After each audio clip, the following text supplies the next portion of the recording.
प्रश्न राजा भैया से पूछा जाना चाहिए। जहां तक मेरा सवाल है, मैं सिर्फ आकलन कर सकता हूं। उन्होंने जब कहा है कि जिसको ठीक समझो उसको दो, और लोग अगर ठीक समझ रहे हैं एसपी सिंह पटेल को, या वहां पर उन्होंने ठीक समझा जो वहां से लड़ रहे थे सरोज जी को, तो दिया उन्होंने वोट। यहाँ मेरा कहना है कि जो भी प्रतापगढ़ के मान सम्मान को प्यार करता है, जो प्रतापगढ़ जनपद की गरिमा बनाए रखना चाहता है, कोई आदमी संगम लाल जी को वोट नहीं देगा जो प्रतापगढ़ के मान सम्मान। आपने शिक्षा की बात की। देखिए, हम सब लोकतांत्रिक देश में हैं। यहाँ पर जाति के आधार पे कोई चुनाव को प्रभावित करने का प्रयास करे तो मैं तो सारे समुदाय का आदर करता हूँ, सारे समुदाय का आदर करता हूँ, लेकिन उनको ये अधिकार नहीं है कि वो क्षत्रिय समाज को अपमानित करें। सांसद जी ने अगर ऐसा किया है, मैंने सुना नहीं, आप जैसा मुझे बता रहे हैं, तो उन्होंने गलत किया। सर एक आपके प्रत्याशी के ऊपर भी उन्होंने टिप्पणी किया। उन्होंने ये कहा कि ये पहले सिंह लगाते थे, सिंह लिखते थे, लेकिन जब से चुनाव लड़ने आए पटेल भी लगाने थे। इसमें कमी उनकी है। अगर वो पढ़े लिखे शिक्षित होते तो ये प्रश्न वो न पूछते कि सिंह कौन कौन लगाता है, किस जिले में लगाता है, उनको शायद जानकारी होगी। उनकी जानकारी के लिए मैं बता दूं कि इटावा में ब्राह्मण भी सिंह लगाते हैं। कई जिले ऐसे जहां ब्राह्मण भी सिंह लगाते हैं, पर ये पढ़ाई लिखाई और शिक्षा का मामला है। जो शिक्षित नहीं होगा उसे जानकारी नहीं होगी। दूसरी बात मैं कहना चाहता हूं कि हमारे पटेल जी का तो हमेशा पटेल लिखते थे, सिंह लिखते थे। जान पहचान में अगर लोग एसपी सिंह कहते थे तो ठीक है, पटेल भी है, या अगर उनके पास दम है तो साबित कर दें कि नहीं। तो इन सब बेकार की बातें न करें। इसीलिए मैं कहता हूँ प्रतापगढ़ को पढ़ा लिखा सांसद चाहिए, गैर पढ़ा लिखा नहीं चाहिए। ये जो माल सप्लाई करेंगे होगा, हम सब में और इनमें एक फर्क है।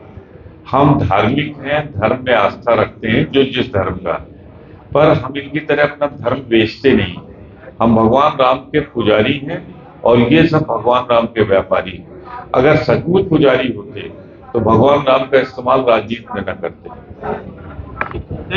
इंडस्ट्री विहीन है, यहाँ इंडस्ट्री लगे, इसका हमारा प्रयास होगा। और जैसे यहाँ पे आंवला है, इसका उतना विकास नहीं हो पाया।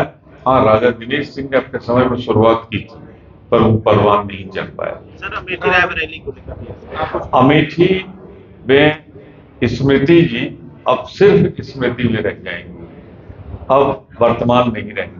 स्मृति रहेगी उनकी कि 5 साल कैसे अहंकार से उन्होंने किया। और किशोरीलाल शर्मा जीत रहे हैं। रायबरेली में जीत हार की लड़ाई नहीं, कितने लाख से जीतेंगे इसकी लड़ाई। जहां तक बात कह रहा हूं कि वहां सब जो आंधी चल रही है, प्रतापगढ़ में सुनामी बनेगी, राजनीतिक सुनामी। आप देखिएगा मेरी बात को। मेरे जिंदगी में भी 43 साल हो गए, 44 साल चुनाव लड़ते लड़ाते मुझे एहसास हो जाता है। हाँ, हमको चक्कर आ रहा है। चक्कर ये आ रहा है, चले थे चौबे जी छब्बे बने, दुबे रह गए। 400 का लक्ष्य था और आज 200 के नीचे। तो मैं इतने कह सकता हूँ, और मैं समझता हूँ कि मैं तो खुश हूँ। हो सकता है योगी जी भी कहीं न कहीं से राहत महसूस कर रहे हैं। कहा कि गैर पढ़े लिखे सांसद का उत्तर देना पढ़े लिखे आदमी के लिए बड़ा मुश्किल है। कब उन्होंने 18 गांव का नाम पूछा और कब इन्होंने नहीं बताया।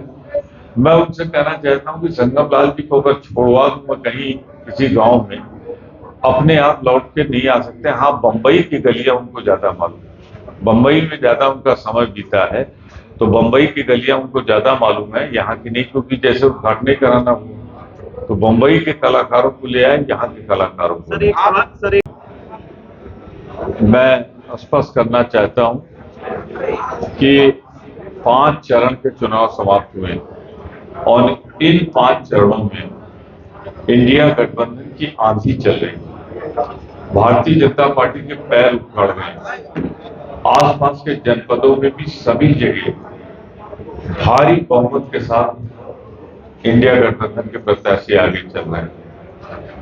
तो प्रेस कॉन्फ्रेंस बुलाकर हम कांग्रेस की तरफ से पूर्ण समर्थन, इंडिया गठबंधन की तरफ से पूर्ण समर्थन, हर दल जिसमें शामिल हैं, बैठे हमारे आम आदमी पार्टी के, कम्युनिस्ट पार्टी के और दलों के लोग, सबका समर्थन एक बार मुखर रूप से हम एसपी पटेल के लिए घोषणा करने के लिए हमने बुलाई थी और कार्यकर्ताओं से आग्रह कर रहे हैं लोग अपने और प्रतापगढ़ की जनता से आग्रह कर रहे हैं कि भारी बहुमत के साथ एक अहंकार का जो स्वरूप यहाँ पे सांसद के रूप में है श्री माननीय संगम लाल जी, उनको हराएं और एक सज्जनता की मूर्ति जो शिक्षित है, संगम लाल जी की तरह नहीं, जो शिक्षित है, पढ़े लिखे, एमएससी है, पीएचडी है, 3 बार एमएलसी वो और उनकी पत्नी रह चुकी है, ऐसे श्रेष्ठ व्यक्ति को विजयी बनाएं।